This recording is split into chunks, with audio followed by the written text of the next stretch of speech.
In the quiet corners of our world, where time seems to stand still, lie the silent testaments of lives once lived. Gravestones etched with stories, now weathered by the ages. These stones, worn and fractured, whisper of history, memory, and the passage of time. Across the centuries, gravestones have stood as enduring symbols of remembrance. But as the years stretch into decades and centuries, they face the relentless forces of nature.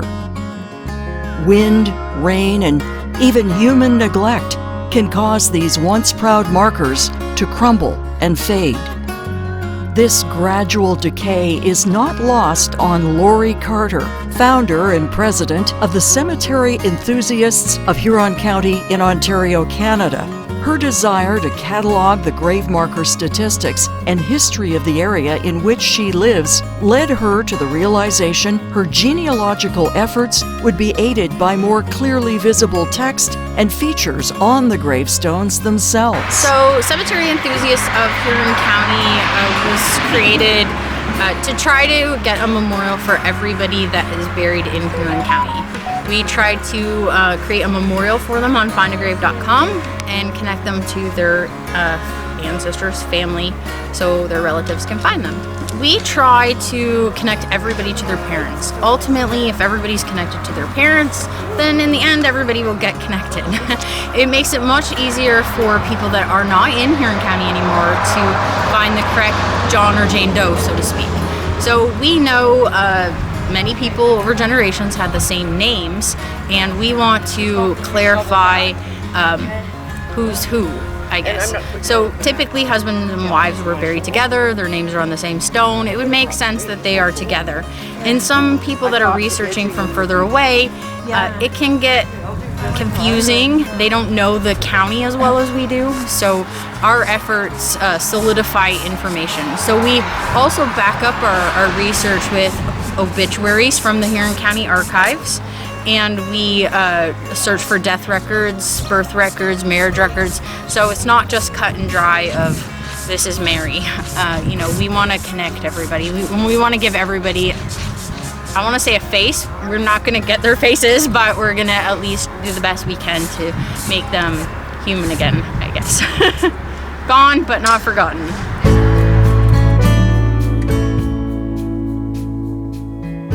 Lori put out a call to potential volunteers who'd be interested to learn the restoration and preservation process for grave markers. The response was all she had hoped for. On 5th October 2024, Lori, along with volunteers from near and far, sponsor members, cemetery board members, and accomplished experts, came together on a sunny Saturday for a hands-on workshop at the beautifully kept graveyard at Brussels, Ontario. Another of the volunteers was the cherished caretaker of this cemetery, Lisa Glanville, who looked forward to this special day with great anticipation. Yes, it is actually a great thing to have happening here tomorrow, and it's nice to have so many people involved, to care a lot about all the fallen markers and the past people over the families and loved ones that have, passed away, and it's kind of nice to have that. As a community, I think it makes the community pull together. They're proud of what they have here. It is something to come out and look. The whole community does. It's amazing how many people actually come out here and visit. It's kind of nice. Grave marker restoration is both an art and a science. The goal is to clean, reset, and repair without causing further damage. Experts use a variety of techniques to address the challenges of age and weathering. To have one expert on hand for this workshop would have been great, but having two experts was truly a delightful gift no one had expected. So my name's Tom Classen. This is my son Aidan, who's been involved with the business for the last couple of years. I got into the restoration business about 15 years ago. There was a little ad that ran in the London Free Press with the ad read, business for sale, no competition, a couple of other little things. And the gentleman owned a business down in Dunwich. John was his name. And he had developed a clientele installing foundations for new monuments. So he dealt with various monument dealers in Lambton County, primarily, installing foundations. And I went to a job site where he was working in Petrolia, and I spent a couple of days with him, and I became very interested in what he was doing. But the opportunity that I saw really wasn't so much for installing new foundations. What I found looking around was that there was a real need for restoration work. So many cemeteries in Ontario have unsafe monuments. And just standing around at Petrolia that day and just looking around, I immediately thought that's where the opportunity lies. So I purchased the business from John, and for 2 or 3 years my primary focus was installing foundations while I learned the restoration business. And at the tender age of 8, Aidan started joining me in the cemetery business. You know, when I go through Google Photos and I go back into the 2012s and those years, there he is working beside me on summer vacations primarily, or Easter, you know, whenever we could get out into the field, he always wanted to come with me. Yep. So even though he's 21, he's got 10 years under his belt. The morning began with registration for volunteers, getting to know one another, and of course, plenty of coffee. Then, shortly after 9, Lori and Tom spoke to us about methods, strategies, and the philosophies of gravestone restorations. This is kind of like a dream come true to me, because this has been a hobby that I would come out to the cemetery by myself. I'd picture GPS, and then slowly I recruited other people. And this year has been amazing. We have received a lot of media attention, which is fabulous. And then Tom, this is Tom from Memorial Restorations, and Aidan, his son. So they are going to be our workshop leaders, mentors, professionals today. So we're really excited to have them join us. My dream was to go down to the US. There's a company there that does a multi-state tour every year and teaches workshops like this throughout the US, and I just could never get to one of them. Then Tom was in Stratford, and his week there in Stratford, he met several people that had mentioned me. So he looked me up and he was like, "You're very influential, aren't you?" And I said, "Well, I guess so." So he offered to do a workshop at the cemetery of my choice with volunteers. So hence why we are here today. So we thank Tom and Aidan for taking their time and joining us. I thank all of you guys, because I'm sure that you all have a connection to Huron County since you're here, or you want to learn about cemetery preservations, right? Right. I don't want to miss any sponsors. This entire event is put on by sponsors. We couldn't do it without them, really. And people ask how I did it, and really I asked and I begged, and no, I didn't really beg, I just asked. And you know, if you ask enough times, you get what you want, right? So Wet and Forget is our biggest sponsor, product sponsor. They sent us 12 jugs of concentrate plus 12 jugs of ready to spray product. So we have enough to clean a lot of stones, which is fabulous. You can wander around the cemetery and see which stones we've already sprayed, and you can notice the difference for sure. So I'm gonna kick off and show everybody as a group how to use Wet and Forget, and we actually learned from Tom. Tom, do you want to talk briefly about cleaning stones? You taught us yesterday. Well, there's a few things. Good morning, everybody. Good morning. My name's Tom Classen. Along with my son Aidan, we operate a company called Memorial Restorations. We travel Ontario all summer long, working in private, for-profit, non-for-profit cemeteries. There's a couple of things I'd like to touch on. I guess, first of all, thank you to the Cemetery Board for hosting this event. And thank you to the municipality for allowing us to have this event. And thank you to Lisa, who is the caretaker here, for going above and beyond to make sure we've got things in the right strategic positions. And a lot of people are brought together to these types of events through genealogy, which is far beyond my IQ level. We talked about it last night. It's just, at the end of the day, what we do is hard physical labor. There's no magic about it. It's just slugging. And for the last 15 years, the one thing that I've tried to do is make sure that we are following proper standards and protocols when it comes to working on these historical monuments. There's the word called conjecture. And a lot of people think that something should be done this way, when in reality, there are very clear-cut guidelines out there, which you can agree or disagree with, but some real basic standard rules when it comes to working on white historical uprights or anything of a historical significance. And it starts with, cement should never touch the monuments. And those are all these elements that Aidan and I will get into as we work around today with everybody. But my biggest message to everybody today is be careful. Because I know it's a cemetery, right? But look at this, right? And I'm gonna guarantee you, 85% of the monuments are like this. So even though it might look level, there's a really good chance that the monument's not put together. And that's not picking on this cemetery. There isn't a cemetery that we go to that isn't an issue. Because a lot of people have a perception that these monuments are held together with pins. And that's very untrue. If you happen to see a base and it has holes in it, it's actually for lifting points. It's not for driving stainless steel pins. So, yes, it would be lovely to have everything pinned.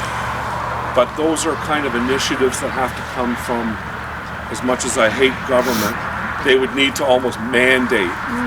Because the monument industry itself doesn't want to put it's because it's an extra expense, right? It's more work, it's pins, it's all this stuff. Go over to Europe and it's mandated that there's ground anchors between the base and the ground, and every element or level of a stone must be pinned, and it can't be higher than this for safety reasons and all this kind of stuff. So monuments like this, even though you see it, right, it's got to get smoked by a garbage truck to probably do anything. But then you get into smaller monuments like the Hoover one right there, and lawnmowers, kids playing, even just as we walk through here today. Just be aware that there are dangers in the cemetery, right? Other than that, thanks everybody for coming. I hope we're going to have a great day. Why am I here? Good karma, right? I've developed a great business over the last 15 years. Been fortunate to work for a lot of big cemeteries and do a lot of really cool things. And I just think it's at the point in my life that I should be doing something good for the industry. So this isn't about money. I'm going to show you all kinds of secrets and just ways to do things that when you go back to wherever you all come from, if you want to go to your local cemetery and start a program or just do it yourself, or go, with the proper authorizations and clearances and stuff. And let's make that perfectly clear. You really probably shouldn't go tripping into somebody's cemetery and want to do Jesus's work, lifting uprights and stuff, because there's liability. There's you got to communicate with cemeteries and ask them. I don't know anybody in the world that wouldn't say yes to free help. So that's really what you're offering them, but just go about it the right way.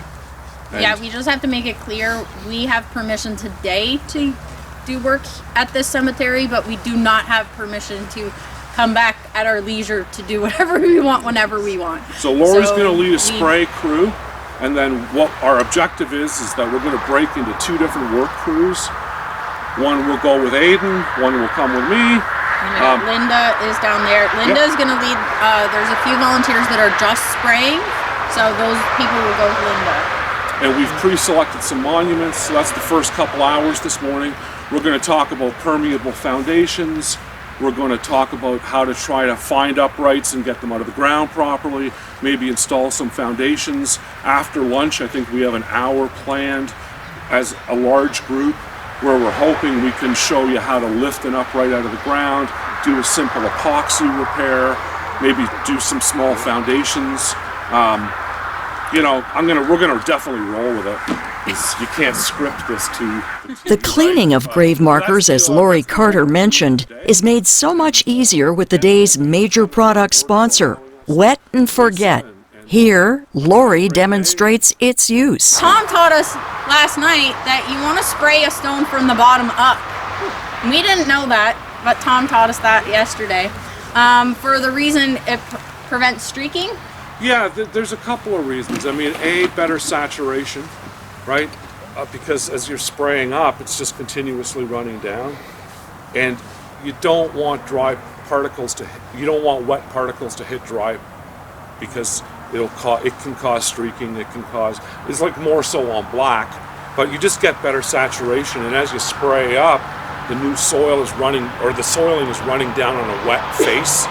So it's like ice on ice as opposed to ice on cement. Also, with the Wet and Forget product, Linda's going to be mixing it all for us at the back, but we want to use proper concentration.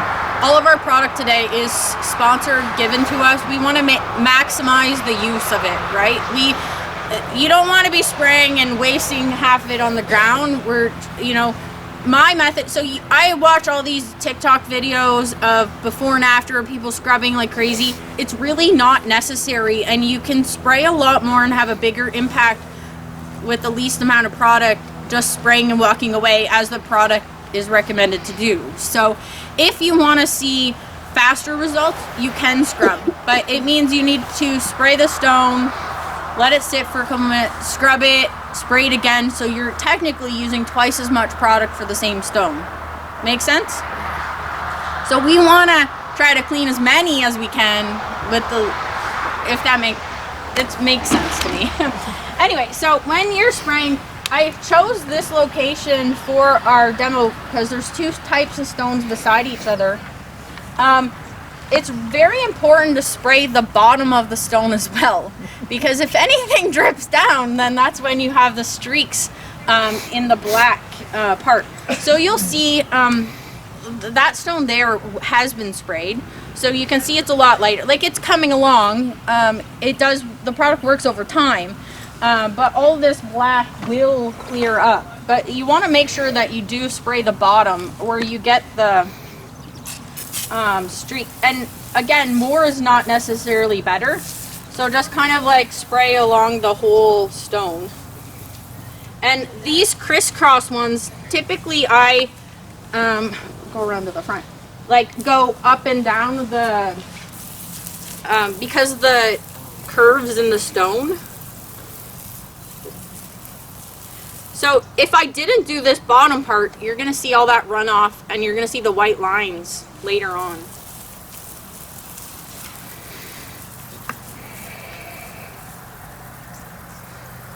So is this product harmful enough that we should be wearing masks or gloves? You don't have to wear masks. If you're mixing the product, they recommend you wear rubber gloves. They recommend pants and long sleeves and glasses because you don't want back spray to come in your face. There was no warnings about masks. And maybe just to talk to the science of cleaning for a minute, right? Power washers.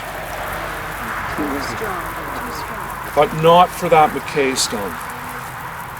Right? A granite stone can take a commercial power washer. I'm not talking a 4,000 PSI steam Jenny, right, with a 0-point tip that, like, you can write your name in something. But with a nice wide fan, and you stand back, like there's, number one, people want to stand right in front of it. Well, stand back, right? It's okay to use a power washer on the right kind of stone.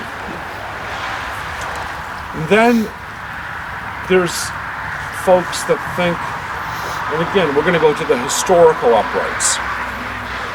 Power washers, very bad. Why? generally old uprights are cracked, they're spider webbing or whatever you want to call it. You're literally injecting water into it. So it's just not good. It's not good. Washing too late in the season, right? Potential chance of frost, water gets in, doesn't get a chance to fully dry, it can crack. And other than a bucket and a brush, for the longest time, that's how you kind of cleaned uprights. And there's a lot of products out there that are very high in acids or bleaches or soluble salts. And that is old school cleaning products. I don't know when this started, but there's almost a cult out there for this product called D2. And everybody probably recognizes it to some degree. So what's D2, right? D2 is a biocide. And from what I understand, some hillbilly in the mountains of Tennessee developed this stuff. And he literally cooks it in his garage batch by batch. Genuinely a genius, because he's been able to figure out how to clean stuff without aggressive techniques. Sounds like Jack Daniels. Yes, and I think it's like on the same property or something. That was probably his intent. Tennessee, right? Biocides clean in a totally different way. And wet and forget is a biocide. D2 is a biocide. There's this local company, they only kind of sell through hardware store, home hardwares. I think it's called like Bill's Magic Juice or something. It's a real biocide. Then there's products like Citrus Shield, which are a cleaner and a good cleaner, but they're not technically a biocide. What categorizes a cleaner as a biocide is the way that it cleans. There's a capillary action with the juice, and this is where the water, you don't want to spray it on straight because it doesn't work. It needs water to activate it. You spray it on, it works its way to the core of the soiling, kills the root, and then works its way backwards. That's why they take so long to work. It's not an immediate clean, but it's a gentle clean. And you're guaranteed that you're not going to do any damage to anything. So you can spray these biocides on your wood decks, your vinyl siding, like when you start reading the applications for it, it's great on glass shower doors, because that's what I use it for. Like there's a million applications for this kind of stuff. Works really great on, like if you have wood steps that have that slippery stuff on it, if you spray it on, then it takes that and slipperiness away. It kills mold, lichen, algae, the orange sap that accumulates on some monuments, you'll see it. It's like it turns orange, it's really hard. That's the science of a biocide. Up until D2, and maybe that's the last 6 or 7 years that really has gained. It's hard to get. It's expensive, you're paying for 50% water. So along comes Wet and Forget. I don't know, probably owned by Procter & Gamble or some big evil corporation. But I can go to Home Depot and pick it up. It's $50 a jug. It makes me 25 liters. It goes a long way. And you can use it with a clear conscience that you really aren't going to screw anything up. You won't cause any damage because there's nothing in there that's damaging. So now that we've let this sit for a minute, this type of stone, so you can see how the product is absorbed into the growth on it. You could use a plastic scraper, do not use metal. You can see how it just flakes right off. So if you want to see fast results, you can scrub, use a plastic scraper, but again, you don't have to, because the product is meant to spray and walk away. So as I said before, we want to do as many stones as we can, so it doesn't make sense to have to reapply after. Now I just scrape off the product, so then I have to spray it again, if that makes sense. Okay, so that kind of gives you a demo of that. Stones like this one here, that kind of stone would probably take more than one application with the black. See how the black's really strong there? So I could spray it now and then again in the spring. There's another stone, so my second great-grandparent stone is a stone that looks like this over at the far side. And it probably took 2 or 3 sprays over a couple years to get it looking perfect, but it's time and patience, and it's not about being perfect. We want to preserve the history. We want to be able to read the stones. It's not about making each stone perfect. Okay, so we're gonna break off into groups now. The 2 groups of volunteers spread out across the center section of Brussels Cemetery to begin their work. One of the strategies explained to the groups involved a product called Monu Grid, a polymer structure that supports and stabilizes grave markers, as explained by Aidan. All right, well, I'll get going. So this is pretty straightforward, this Monu Grid system. It's about as easy as it can get. We're gonna stand the stone up, trim it, the hole to fit our grid, put a little base layer of gravel in it, fill the grid with gravel, on goes the stone, and that's it. It's that easy. We give a shout out to Monu Grid for sponsoring the grid systems today for us.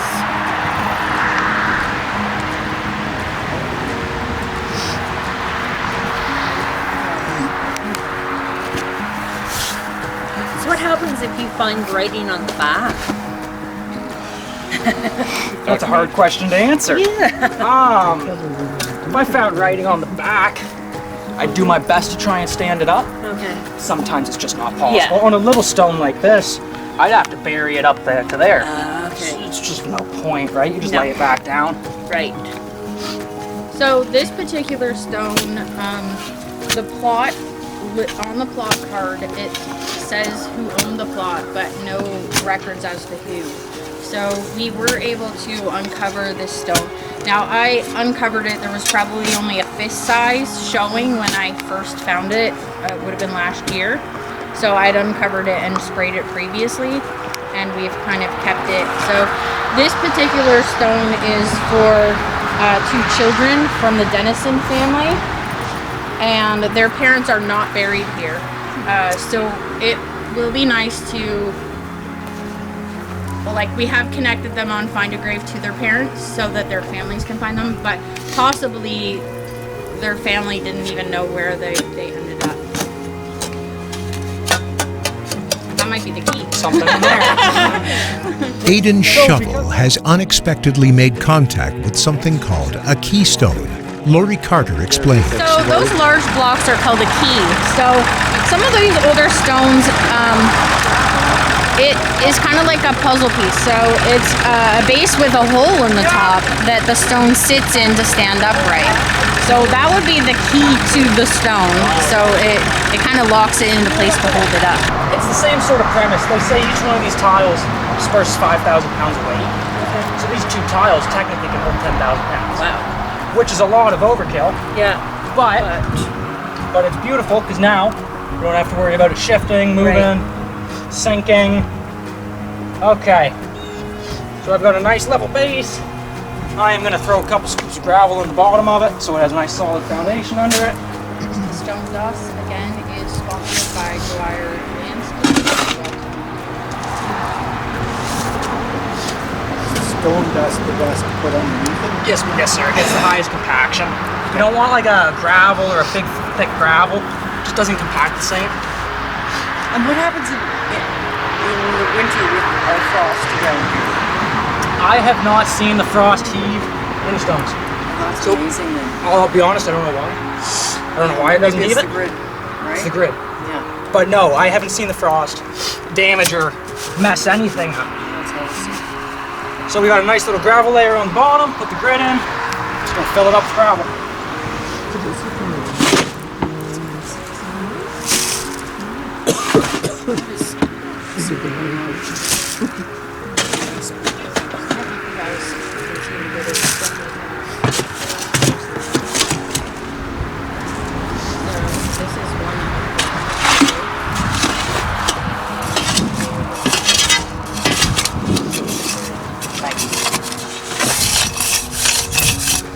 Look at that teamwork.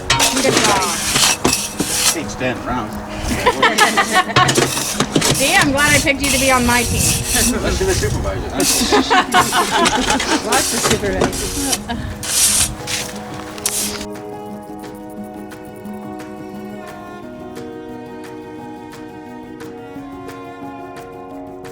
Through the years, a small percentage of gravestones, particularly upright examples, have broken into multiple pieces due to incorrect use of lawnmowers, stones toppling over, and even frost permeating and weakening the stone from within. In some of these cases, with modern adhesives, repair work can be carried out, where years ago bonding agents were not available. Tom Classen explains. We are doing a epoxy repair. Oh, this particular monument are one of those types of monuments that there's at least half of what you see below it. So it can just be, it was designed to be strictly dug straight into the ground. And it's such a nice clean break that it's not worth the time and effort of pins. So Rob's making up a piece of a load of 2-part epoxy, and he's going to do the spread, and we're going to set it, backpack it, and walk away. And that's kind of the similar thing that if we walk this way, this was the group one, but it's exactly what you're seeing. That's exactly what that is. Brilliant. Same as what Rob's just finished at ground level almost. So that's what's going on over there, sir. Many of the broken horizontal gravestones that were previously standing upright can be returned to their vertical position after the epoxy repair process. It's a common repair, but you really have to analyze the monument.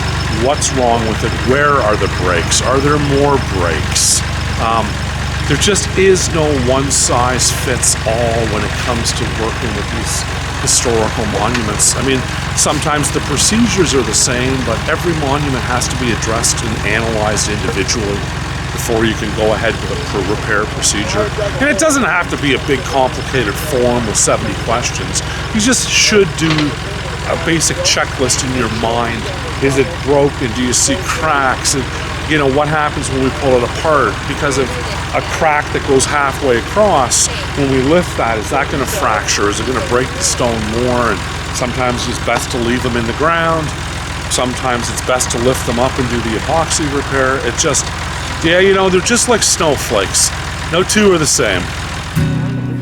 The hard work of the volunteer group members continued with resetting of stones, cleaning, and deciphering of previously unreadable gravestone messages. They're doing all the manual work, and we'll do the... I don't know if I'm doing it right though. I don't think that there's a right way. I think that's a but. Yep, But hope to... But hope we... Hope in heaven. Yep. Let's do in the sweet green realm of endless day. Our loved one we will renew. Now remember that all the transcribe. So, how do you want to write that down?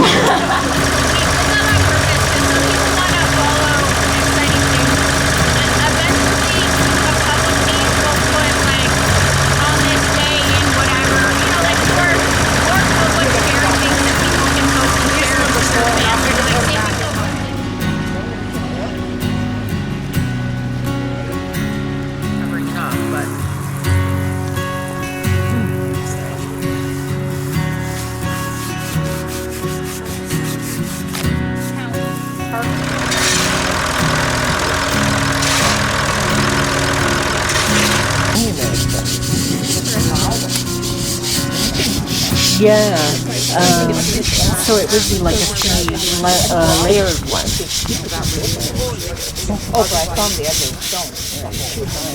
stone. Lori says connecting families with their ancestral relatives has been made so much easier with the internet, and particularly with websites like FindAGrave.com. If you go to FindAGrave.com, if you go to the app, you can click on the location. If there's a penny marked, like a map penny, you can click on it via the app and it will take you right to where they're buried. So plot number, grave number doesn't necessarily mean anything because numbering over the years, like they've extended the cemetery, added different scenarios, but the penny map will take you directly to them as long as it was added. So if you use the app and you add the picture, it will automatically add the GPS coordinates to where you're standing. So that is the ideal way to add a picture to a memorial, because then anybody can find it. Within 6 weeks. The experience for volunteers on a day such as today has been one of growing, new friendships, physical activity, a feeling of accomplishment, moments of laughter, and especially learning. That we are really making life come again. The size of them when you uncover them is pretty interesting. Like, it was a very big Gothic stone, and we thought it was just a small little faceplate. So it's pretty interesting, and to be able to set them up again is really cool. What about the information that was underground that probably hasn't been seen in decades? I've been doing a lot of information when it comes to inputting the burial information into FindAGrave, so I'm finding a lot of veterans that are unmarked. You have a lot of people that are very popular in town. You have a lot of reeves that are buried here that people have forgotten about. So that kind of stuff's very interesting. Yeah. Lots of history. What has surprised you guys the most about? The dedication of Lori, first and foremost, is remarkable. And then once I got here, I thought it was going to be relatively easy. Find a stone, spray it, done. This is very arduous work, to say the least. It's labor intense, but I think the most important aspect, as far as personally for me, is extremely emotional. Yeah, finding that little grave over there with those two little people that have no relatives around them whatsoever is... It's pretty... They deserve better. It's heart-wrenching. They do, yes. And so by Lori doing this, it shows that there's a whole community that cares about those little people. Oh, yeah. Which is awesome. Yeah. Okay, that's all I have to say about And that. that's Sorry, the Lon. plan, is to get everybody in Huron County documented and find them and connect them with their families on FindAGrave. So that's what the plan's been since the get-go. One of the Board of Governors for Brussels Cemetery and one of today's volunteers is Doug Scholdice. He explains what a day like today means to the board and to the general community of Brussels. It's preserving the history of the town and the people, and respect for the people that are buried here, and doing this work today, and just can't thank the volunteers enough for everything that they've done. So especially Tom and his crew for giving us instructions and insight into how to do this, and now we can carry on and do some of the restoration ourselves as well. Must have been a few surprises for you. What opened your eyes wide today? Today was the interest from, and as far away as it was from, we had people here from North Barrie to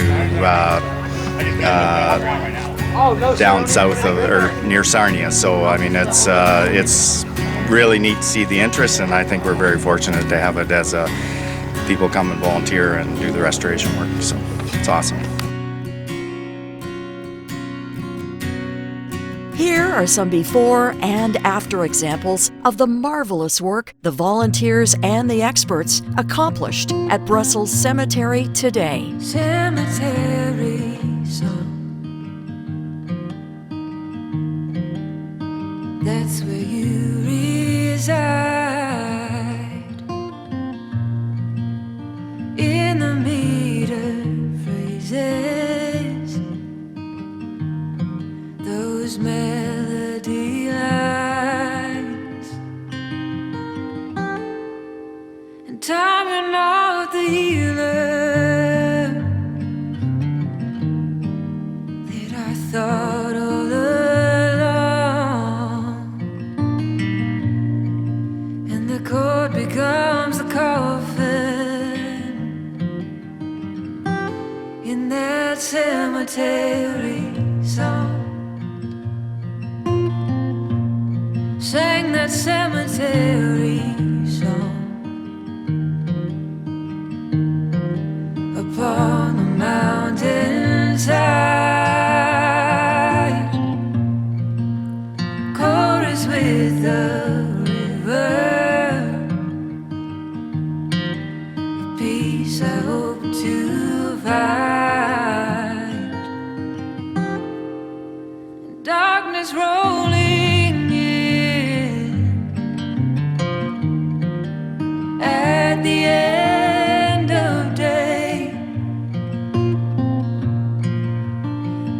rest where you belong, in that cemetery song. That cemetery song. No final stone. I carry you with me. In my heart you'll find a home. I see you in the sunrise. Your memory's strong, and the cord becomes a coffin in that cemetery song. Rest where you belong, in that cemetery song.